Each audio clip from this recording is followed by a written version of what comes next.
Carta de Paulo aos Romanos, capítulo 14, verso número 4.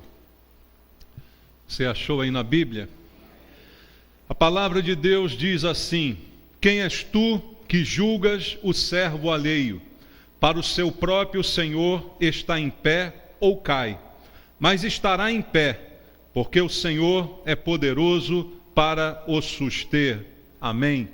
Obrigado, meu Deus, pela tua palavra ungida, poderosa, que traz vida às nossas vidas, porque o Senhor disse que aquilo que o Senhor tem pregado traz vida, e é essa vida que nós temos vivido debaixo da tua autoridade, e assim queremos permanecer. Portanto, necessitamos ouvir a tua voz nesse dia, e te pedimos em oração: fala conosco, meu Deus, fala o nosso coração, ministra a cada um de nós. Não queremos aqui ouvir filosofias do mundo, nem doutrinas humanas, mas a palavra que procede do Senhor, esta inunde o nosso coração. E para isso, Deus, eu entrego a minha vida a Ti, pedindo graça e misericórdia, e que a unção do Teu Espírito esteja sobre mim, quebrando as barreiras de entendimento, as distrações, para que todos nós possamos dar ouvidos à Tua palavra. É o que eu te peço, meu Deus, em nome de Jesus. Amém. Graças a Deus. Podem sentar, irmãos. Amados, a palavra de Deus nos fala muito a respeito da vida cristã e de como devemos viver uma vez que conhecemos a Cristo, uma vez que nos convertemos, e agora temos uma caminhada com o Senhor. E a carta de Paulo aos Romanos tem muita coisa nesse sentido. Foi dito inclusive ontem aqui no culto, que se na Bíblia tudo tivesse se perdido no Novo Testamento e a gente tivesse ficado apenas com a carta aos Romanos, nós teríamos material suficiente para muitas pregações, para muito ensinamento de Deus a respeito daquilo que Ele espera de nós como igreja. E nesta palavra, o apóstolo Paulo vai nos trazer algumas ilustrações sobre a vida cristã daquele que é convertido, é transformado pelo poder do Espírito Santo. E nós podemos aqui destacar uma ilustração sobre a qual falei outra semana aqui à igreja, vinda do próprio Senhor Jesus sobre isso. Em Lucas, no capítulo 6, no versículo 46 até o versículo 49, nós temos aqui uma história conhecida, contada por Jesus. Veja só o que diz o Senhor sobre a vida cristã.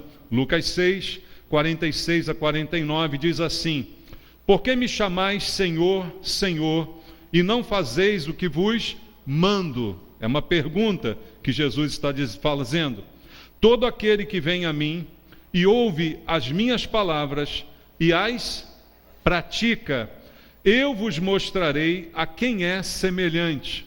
Jesus está dizendo: quem vem a mim, ouve a minha palavra e coloca em prática essa palavra na sua vida, eu vou mostrar para vocês a quem esta pessoa se assemelha. E aí ele diz no verso 48, é semelhante a um homem que, edificando uma casa, cavou, abriu profunda vala, lançou o alicerce sobre a rocha. Vindo a enchente, arrojou-se o rio contra aquela casa e não a pôde abalar, por ter sido bem construída.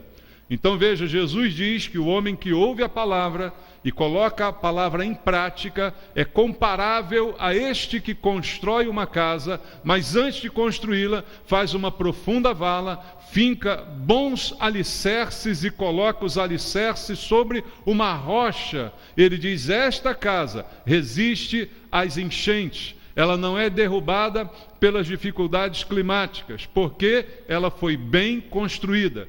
Alguém que ouve e pratica é comparado então a um bom construtor, que constrói algo firme, sólido e que não vai ser derrubado facilmente. Mas no verso 49, ele diz o contrário: mas o que ouve e não pratica é semelhante a um homem que edificou uma casa sobre a terra sem alicerces. Arrojando-se o rio contra ela, logo desabou, e aconteceu que foi grande a ruína daquela casa. Veja, Jesus está praticamente resumindo a vida cristã no contexto da prática da palavra de Deus. Ouviu e praticou, casa alicerçada resiste. Ouviu a mesma palavra, mas não praticou, casa sem alicerces. Qualquer tempestade vai derrubá-la. Esta é a vida cristã resumida nas palavras de Jesus. Então, queridos, se nossa vida for alicerçada na rocha, e a rocha muitas vezes é usada como um símbolo da palavra de Deus, sabia disso? Veja, Jesus, certa vez, quando em conversa com Pedro, perguntou aos discípulos quem o povo dizia que ele era. E vários falaram algumas coisas. Uns dizem que você é um profeta, outros dizem que você é o Elias que voltou. Mas ele perguntou, mas vocês dizem o que sobre mim? E aí Pedro disse, tu és o Cristo, o Filho de Deus. Lembram disso? E Jesus respondeu, verdade. Você disse bem, não foi nem carne nem sangue quem te fez essa revelação, ela veio do Pai.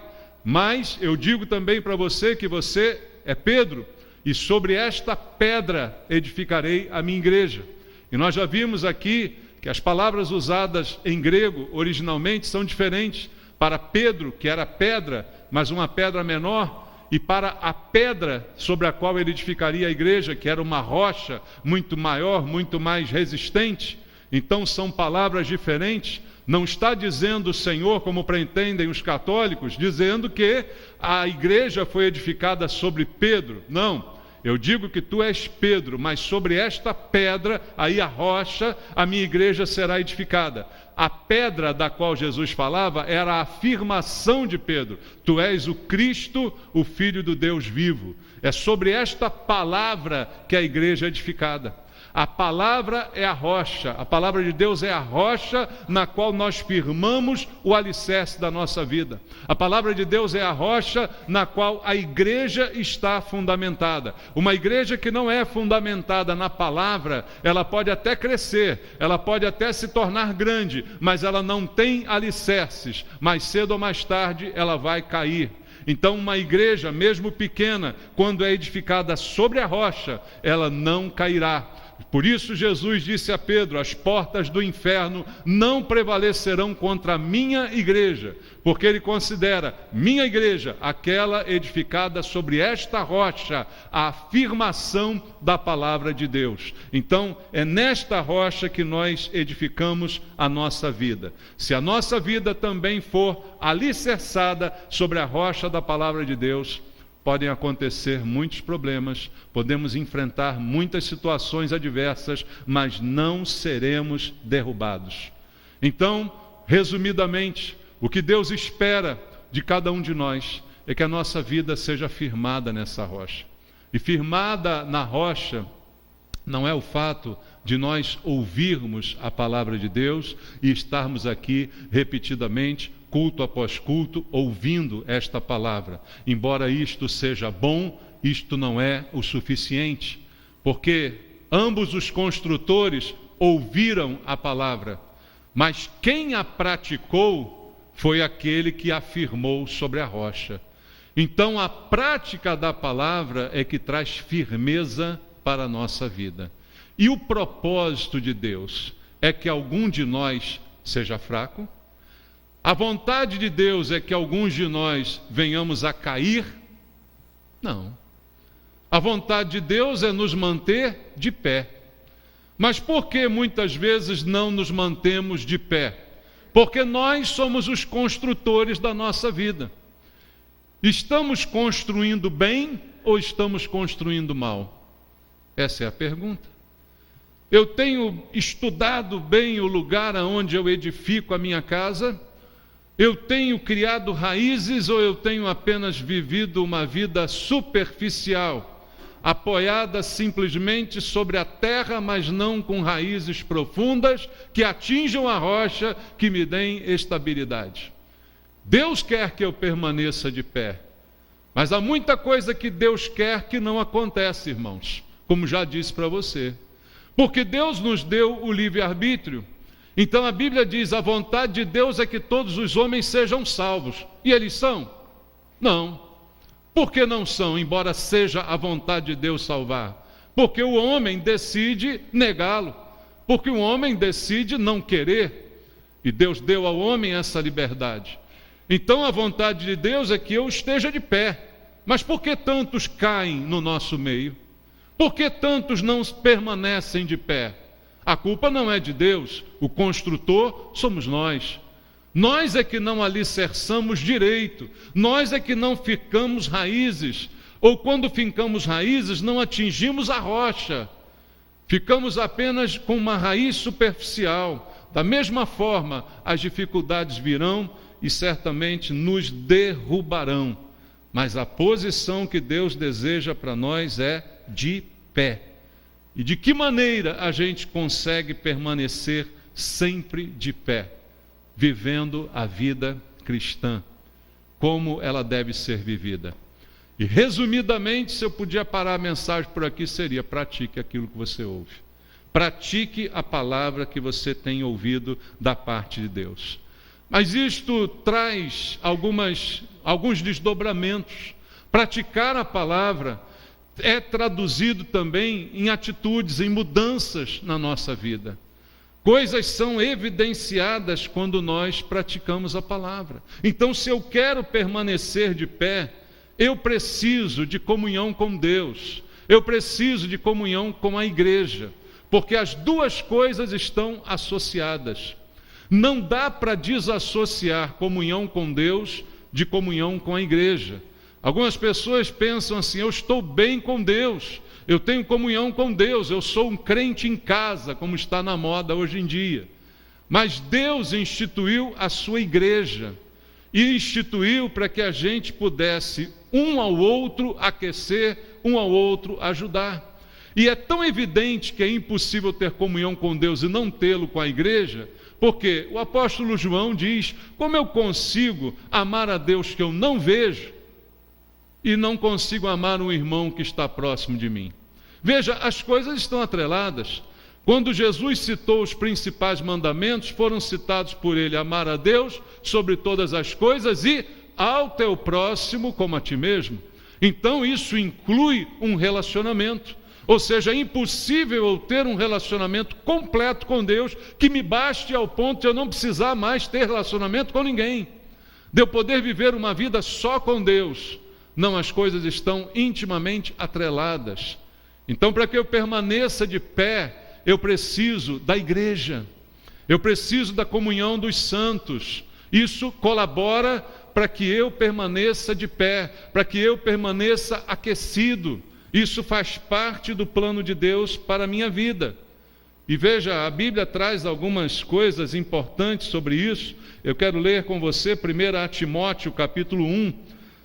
A primeira carta de Paulo a Timóteo, no capítulo 1, no versículo número 19, o apóstolo Paulo diz ao seu discípulo Timóteo: mantendo a fé e a boa consciência, porquanto alguns, tendo rejeitado a boa consciência, vieram a naufragar na fé. Outra coisa importante para a minha posição espiritual, para eu não cair, é o manter uma boa consciência. Mantenho, sim, a minha fé, mas preciso de ter uma boa consciência, ou seja, uma consciência limpa. O que traz peso para a consciência é a culpa, é o sentimento de culpa, de falha, de erro. E veja, a Bíblia diz que todos nós estamos sujeitos ao erro. Mas a palavra de Deus diz que se nós confessarmos os nossos pecados, Ele é fiel e justo para nos perdoar. E a única coisa que limpa a consciência de alguém é o perdão de Deus, irmãos. E eu preciso de ter uma boa consciência para que eu não caia. Porque veja, uma coisa é pecar, outra coisa é cair. Muitas vezes usamos a palavra junto, né? Caiu em pecado. Certo, mas mesmo se pecar, eu posso me levantar. João diz: filhinhos, não pequeis, todavia se pecardes, tendes advogado junto ao Pai. E para que é esse advogado? Para me trazer de volta, para que eu não fique caído. Ainda que eu caia, eu posso ter o perdão dos meus pecados. E por isso ter a minha consciência lavada pelo mesmo sangue de Jesus que me purificou os pecados. Se eu não tiver essa consciência lavada, certamente vou cair. E isso também fará parte de eu estar preso, aprisionado e sempre caído, porque não tenho uma limpa consciência.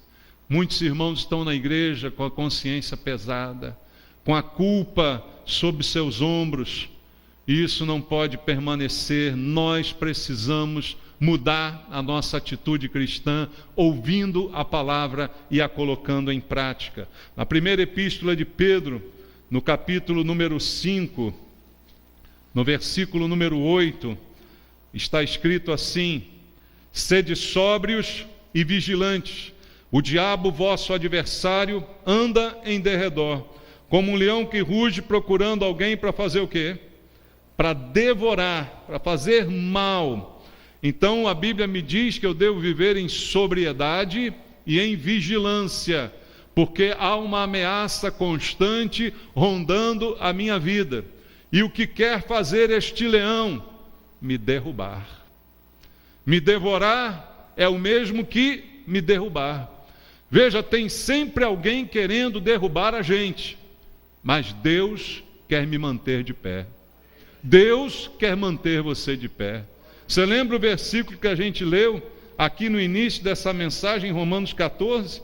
Quem és tu que julgas o servo alheio, porque para o seu próprio Senhor está em pé ou cai, mas estará em pé, porque o Senhor é poderoso para o suster. O desejo de Deus é que você permaneça em pé, mas há uma parte que é sua: praticar a palavra, ser sóbrio e vigilante, consciente dos perigos que te rondam, e não inocentemente andar por aí como se não houvesse perigo algum. Existem perigos, irmãos, e nós precisamos estar atentos a eles. Se não houver atenção, certamente haverá queda.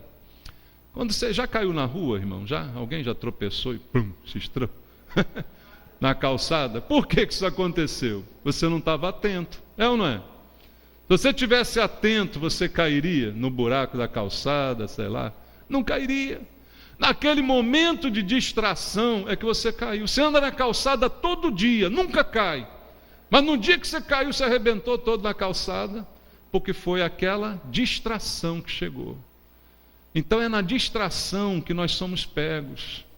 É nessa distração, nessa fraqueza da vigilância, é que o inimigo entra. Aí eu sempre tive tudo certinho, porta fechada, alarme ligado, mas no dia que eu esqueci a aberta, foi nesse dia que entrou o ladrão. O leão anda em derredor, procurando o espaço. Ele não vai no dia que está tudo fechado, que você está atento. Por isso Pedro diz: sede sóbrios e vigilantes. Porque quando você dormir, quando você cochilar, quando você deixar de vigiar, é nesse momento que ele vai entrar. Veja, em 1 Coríntios, no capítulo 10, no versículo 12. Olha o que está escrito aqui, 1 Coríntios 10, 12. Aquele, pois, que pensa estar em pé, veja que não caia. O que Paulo está dizendo aqui é que essa sensação de segurança é que propicia o relaxamento na vigilância. Como eu penso que estou bem, quando eu penso que estou de pé, quando eu penso que sou alguma coisa importante, quando eu penso mais de mim mesmo do que convém, é aí que entra o perigo. Por isso o mesmo Paulo disse assim: é na fraqueza que eu sou forte, porque o poder de Deus se aperfeiçoa na fraqueza. Então, quando eu penso que eu estou de pé, é nessa hora que eu tenho que ter mais cuidado para que eu não caia. Quando eu penso que está tudo bem, está tudo seguro, tudo sob controle, é nessa hora que eu me distraio mais. Irmãos, nós nos distraímos mais quando nós estamos seguros de tudo. você já dirige há muito tempo, então você já relaxa nas regras do trânsito, é ali que vem um carro e bate. Logo que você tirou a carteira, você ficava olhando para um lado e para o outro, né? Parava para tomar uma decisão, por quê? Você estava atento. Aí vem a segurança, na sensação de segurança que a coisa acaba acontecendo. Quem pensa que sabe alguma coisa, é a hora de tomar muito cuidado para que não acabe caindo. Essa é a palavra que o Senhor está nos deixando essa manhã. Agora, como disse o texto, Deus é poderoso para o suster, mas estará de pé, porque Deus é poderoso para o suster. Então eu confio no poder de Deus, mas eu preciso fazer a minha parte, irmãos. O poder de Deus, os milagres que Deus pode fazer, acontecem nas nossas impossibilidades. O que é impossível aos homens é possível para Deus. Mas o que é possível para mim, sou eu que tenho que fazer. Eu não posso pedir que Deus faça todo o meu trabalho. As coisas que eu posso fazer, sou eu que devo fazê-las. Há uma segurança em saber que Deus é poderoso para me suster. E que esse poder que me mantém, ele vem de Deus. Mas a minha parte eu preciso realizar. Veja, em 2 Coríntios, no capítulo 4, no versículo 7, há um texto sobre isso. Diz assim: temos, porém, este tesouro em vasos de barro, para que a excelência do poder seja de Deus e não de nós. Paulo está aqui dizendo que nós somos vasos de Deus, né? Que nós somos instrumentos de Deus, que nós temos tantas bênçãos do Senhor, fomos abençoados com toda a sorte de bênçãos espirituais nas regiões celestes, como Paulo dizia, e isso pode trazer para a gente uma sensação de que somos imbatíveis, de que somos, né, inexpugnáveis, mas isso não é verdadeiro. Temos este tesouro, mas não vamos esquecer que o vaso aqui é de barro. A gente está sujeito a quebrar, irmãos.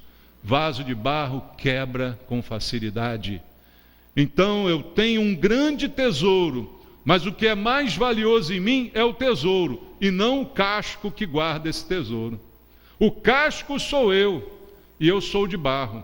Então temos esse tesouro em vasos de barro. Para quê? Em todo tempo a gente lembre que a excelência do poder é de Deus. Se você é muito usado por Deus, se você é um instrumento de Deus, se você é uma bênção nas mãos do Senhor, lembre que Ele é que é tudo isso em você. Você é só o casco, e um casco de barro, que a qualquer queda pode quebrar, de maneira até a ficar inútil, queridos. Então, é uma lembrança que Deus nos faz. E como cacos de barro, como vasos de barro, a gente está sujeito a todas as dificuldades da vida, as doenças, né? Nós estamos sujeitos a infelicidades, tristezas, debilidades, fraquezas, quedas. Estamos sujeitos a tudo isso. Mas há um poder excelente dentro de nós, que é o poder de Deus, que é o poder do Espírito Santo. Esse poder é excelente, está dentro de nós, mas o vaso é de barro. O Espírito, na verdade, está pronto, mas a carne é fraca. O container é de barro. O que contém tudo isso é frágil. Embora a excelência esteja certamente dentro de cada um de nós.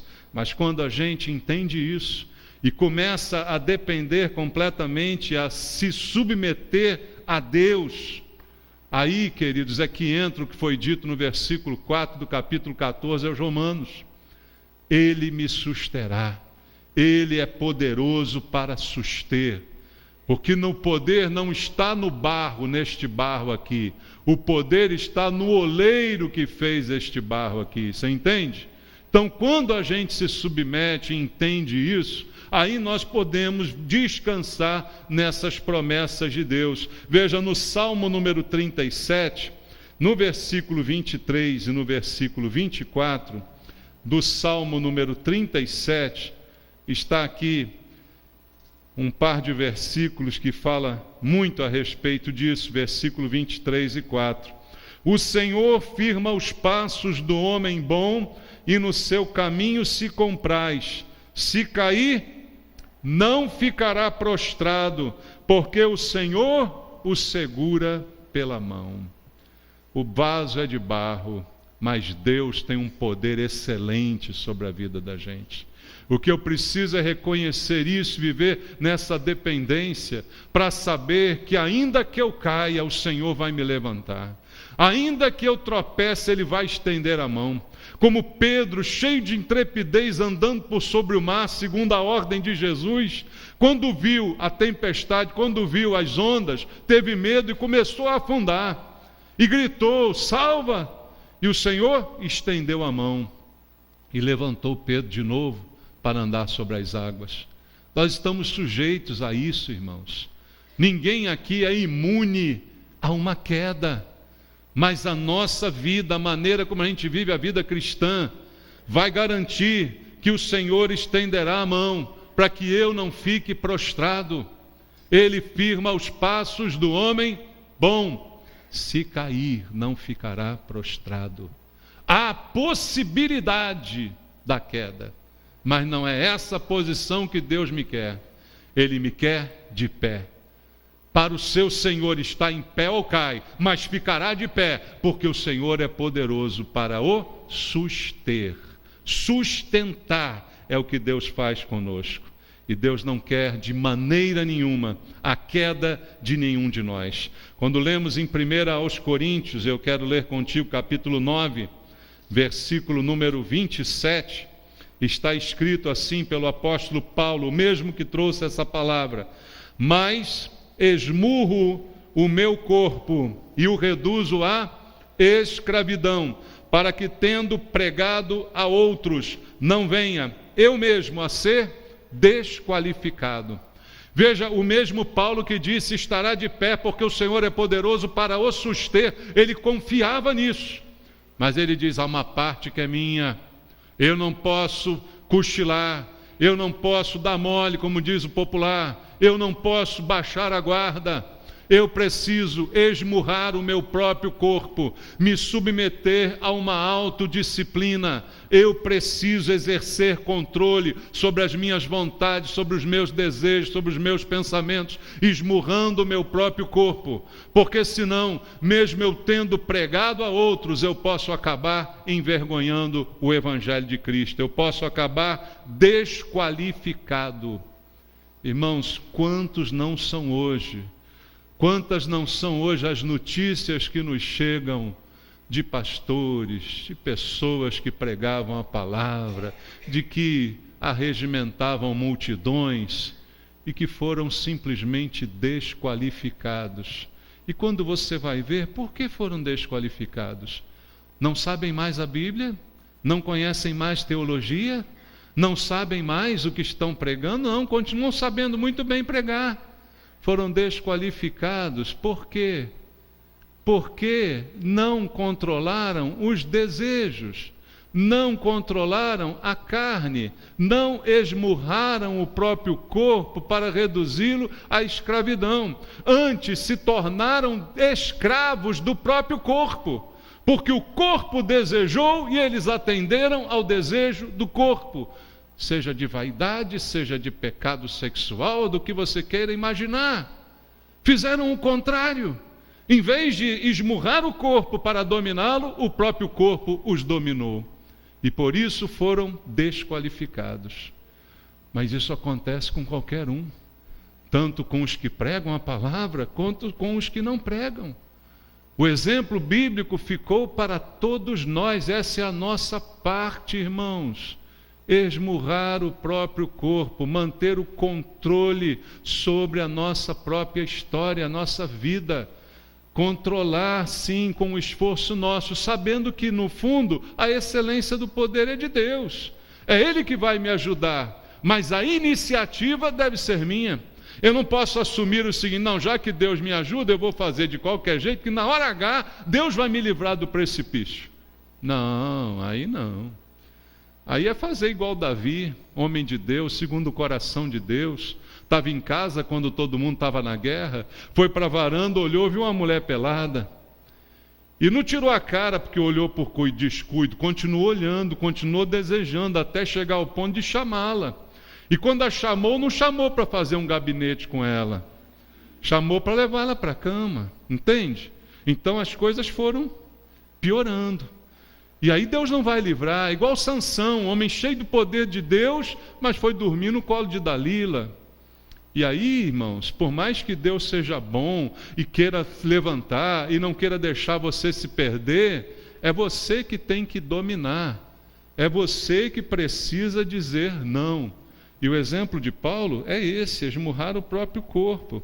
O alicerce que ele me dá para não cair é a sua palavra, como a gente já viu. Mas eu preciso praticá-la. Por exemplo, você está ouvindo a palavra agora. Nós estamos aqui ouvindo. O que eu preciso fazer depois do culto? Praticar o que eu ouvi. Controlar. Estar ciente, estar vigilante, estar atento. Isso é a minha prática do dia a dia. Para que eu não incorra nesse erro, para que a minha casa continue firme. Ninguém derrubou. Fui eu que fui descuidado. Não foi o diabo que fez o cara cair. Ah, foi o diabo. Foi o diabo que fez Adão e Eva caírem. Não foi o diabo. O diabo só sugeriu. Mas quem decidiu desobedecer e comer, não foi o diabo. Quem botou a mão na boca deles para eles mastigarem o fruto, não foi o diabo. O diabo só deu a sugestão. O diabo só disse para Davi, olha, é bonita aquela mulher lá, né? Hein? Ô Sansão, olha a Dalila, não tem ninguém melhor que ela em Israel, não. É melhor pegá-la mesmo. Não foi o diabo que foi fazer essas coisas. Foram as pessoas que foram fazer as coisas. O diabo só sugeriu. O diabo não derruba ninguém, quem derruba sou eu.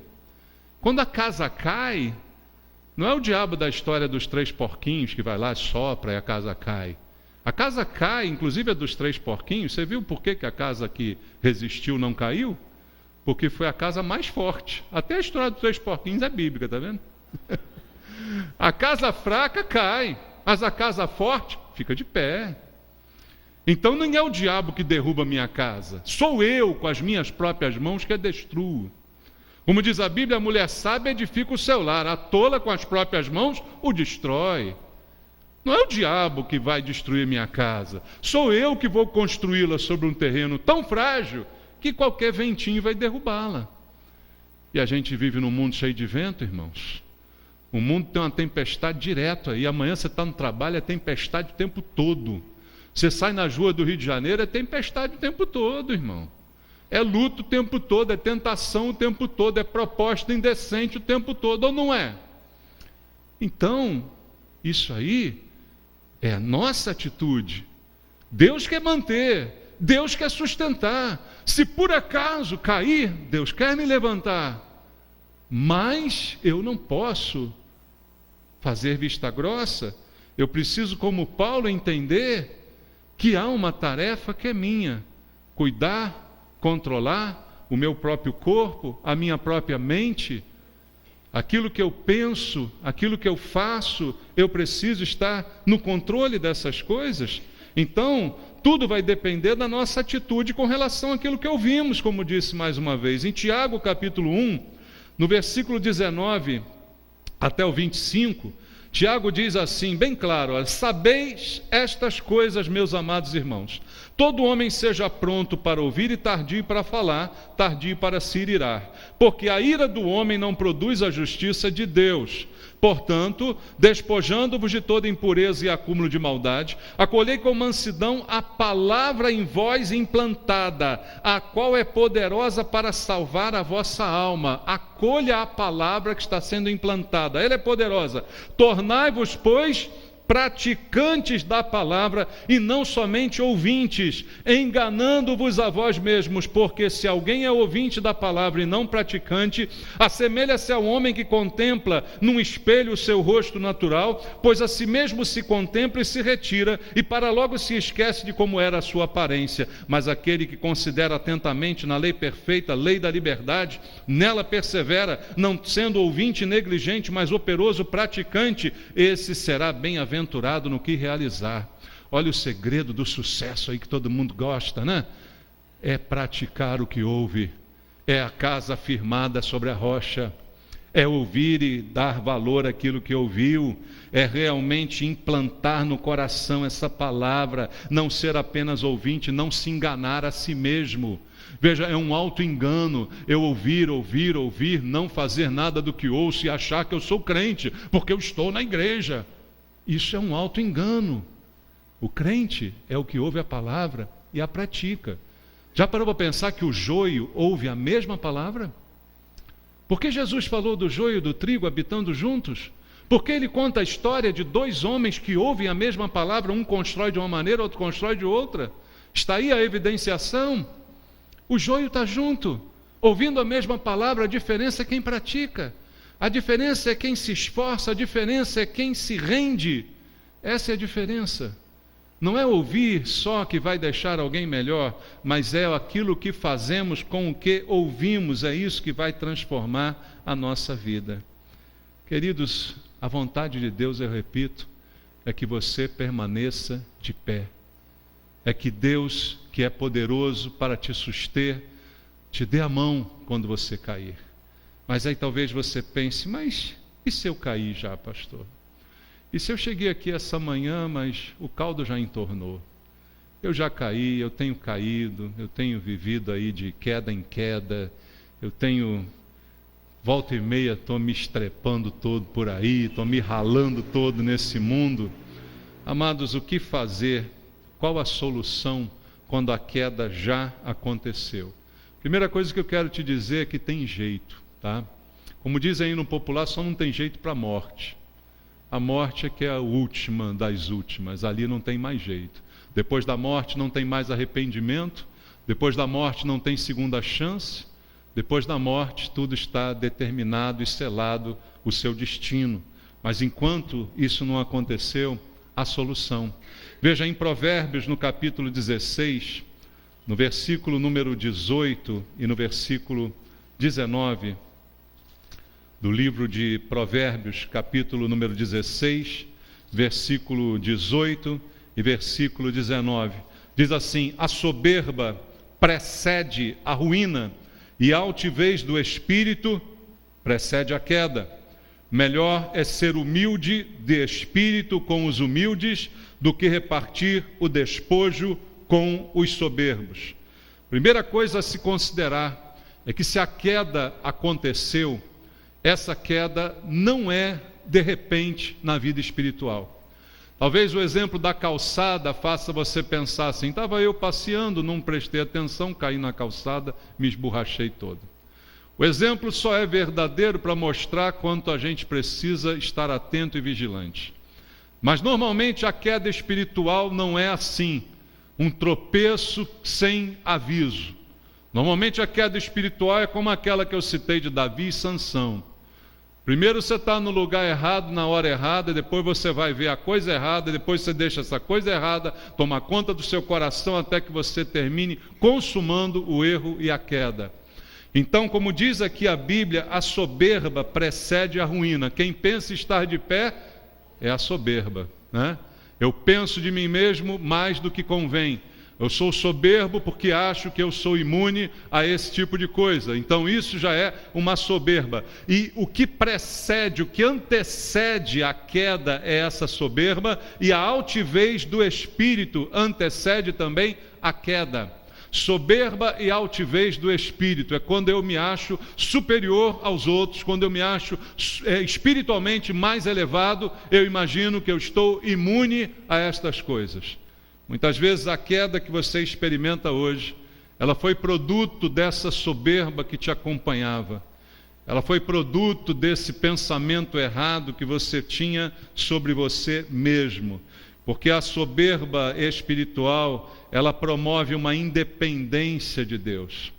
Porque eu me acho tão bom que eu penso assim: já sei tudo de Deus, já conheço tudo de teologia, já sei a Bíblia de trás para frente, e agora não tenho mais nada a aprender. Toda a pregação me parece chata e sonolenta, eu não tenho mais nada a acrescentar à minha vida. Nesse momento, a gente pode chegar a imaginar que já não precisa nem mais de Deus, porque eu já sei tudo que eu preciso saber. E aí isso vai promover a independência de Deus. E a independência de Deus é o contrário da comunhão. E ela vai produzir invariavelmente a desobediência e o pecado. Quanto mais o homem acha que não precisa de Deus, mais ele peca por conta própria. Quanto mais ele acha que está isento, que não precisa de um relacionamento, não precisa de graça nem misericórdia, mais ele está sujeito aos piores erros que você possa imaginar. E a gente sabe de coisas, e coisas chegam ao conhecimento dos outros. Como é que pode aquela pessoa tão ungida, tão isso, como é que ela chegou ao ponto de fazer isso? Um absurdo! Mas é por isso, queridos, é porque a soberba precede a ruína, a altivez do espírito precede a queda. E aí o pecado se multiplica, gerando discórdia entre o homem e Deus, ódio, inveja, murmuração, todas as obras da carne, né, que a Bíblia cita muito bem para nós. E aí, se já aconteceu a queda, como eu disse aqui, o que fazer? Primeiro, é preciso identificar isso aí. É preciso, num primeiro momento, reconhecer. Queridos, só há arrependimento quando há o reconhecimento do erro. Quem não reconhece o erro não se arrepende, se desculpa, não é? Essa foi a situação de Adão, quando inquirido por Deus depois da queda, não é? Deus pergunta: onde é que você está, Adão? Cadê você? O que houve contigo? Aí caiu, e ele vai dizer: foi a mulher que o Senhor me deu.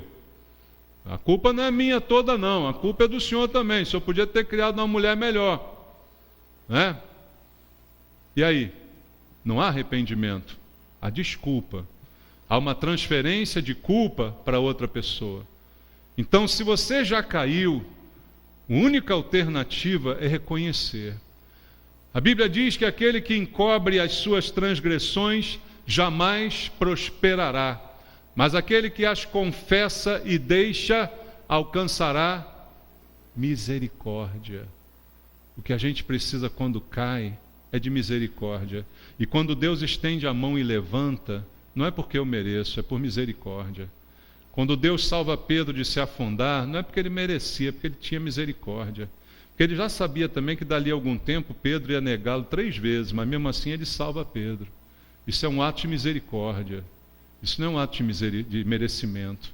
Então, se você caiu, a primeira coisa a fazer é retornar à humildade.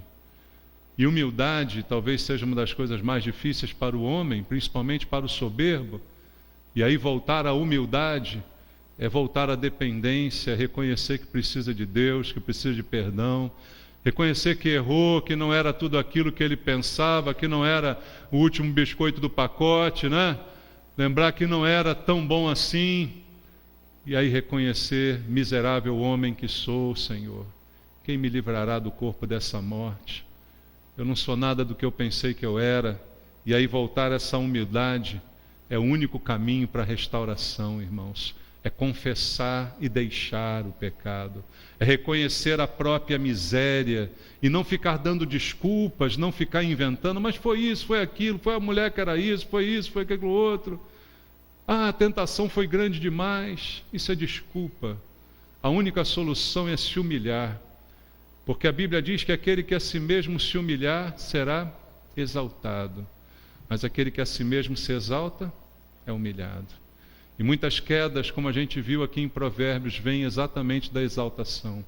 A exaltação foi tão grande, subiu tão alto, que só restava agora cair.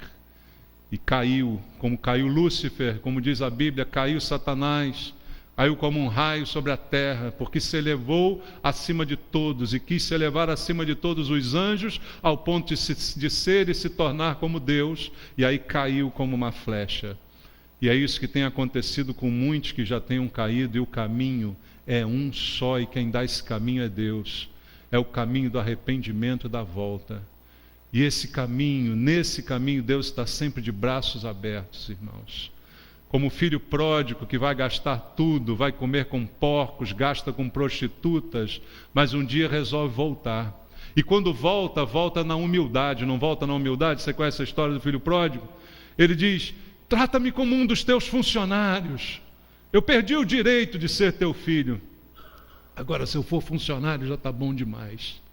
Ele não volta reivindicando nada, não volta dando desculpa, não volta, gastei, sabe como é que é, eu sou jovem. Não, ele volta na humilhação. Mas na humilhação o pai o recebe e o exalta novamente à condição de filho. Coloca nele o anel, bota a sandália no pé dele e muda completamente a vida dele. Para a gente terminar, 2 versículos, abra aí em Mateus capítulo 23, versículo 12. Mateus capítulo 23, no verso 12, diz assim: quem a si mesmo se exaltar, será humilhado. Quem a si mesmo se humilhar, será exaltado. E agora Apocalipse capítulo 2, versículo 5.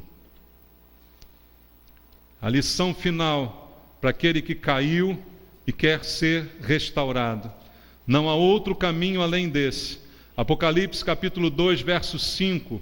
Jesus dizendo assim a uma igreja, serve também para aquele que caiu: lembra-te, pois, de onde caíste, arrepende-te e volta à prática das primeiras obras. Se não venho a ti e moverei do seu lugar o teu candeeiro, caso não te arrependas. Mas a chance ainda está de pé, a oportunidade ainda existe, porque não morreu, porque está vivo, porque está aqui essa manhã. E a oportunidade é para a gente pegar e não largar. Mas para isso eu preciso reconhecer e lembrar. Lembra onde você caiu. Lembra aquele buraco onde você tropeçou e caiu. Lembra de tudo aquilo que fez você entrar nesse buraco. E aí, uma vez que você lembrou de onde você caiu, arrependa-se. Arrependa-se com choro diante de Deus e volte à prática das primeiras obras, volte ao início da fé, volte àquela fé simples que você tinha no início, que não se achava nada, mas que se achava um alvo da graça de Deus.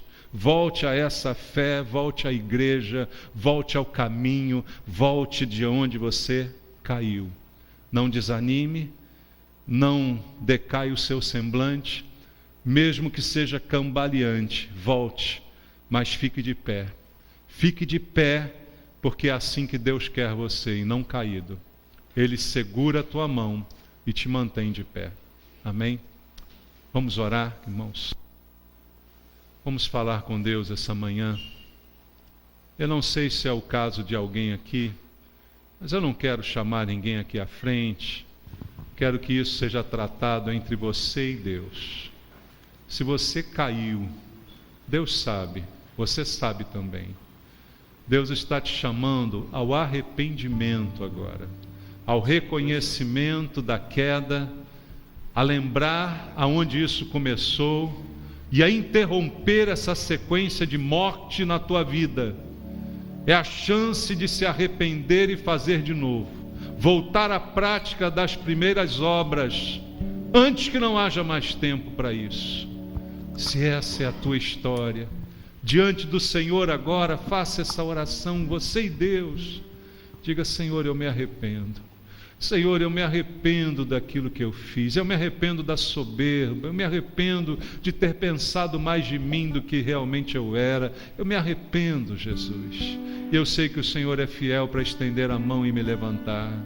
Eu sei que o Senhor o susterá, porque o desejo de Deus é manter o servo de pé. E aqueles, Pai, que estão não caídos, mas que por acaso estejam sem vigilância, prestes a cair, entrando no caminho da soberba, meu Deus, interrompe essa ruína, Pai. A Tua palavra foi enviada essa manhã, para que ela seja ouvida e praticada, para que antes que o mal aconteça, ele seja extirpado, ele seja arrancado, e o Teu servo não caia, mas permaneça de pé, como o Senhor deseja. O Senhor é poderoso para suster aquele que estende a mão, aquele que clama pelo socorro. É dia de clamar: Senhor, socorre o Teu povo nesse lugar. Não deixa ninguém cair aqui, meu Pai. Em nome de Jesus eu te peço, promove essa atitude de arrependimento e de fé, em nome de Jesus. Deus abençoe você.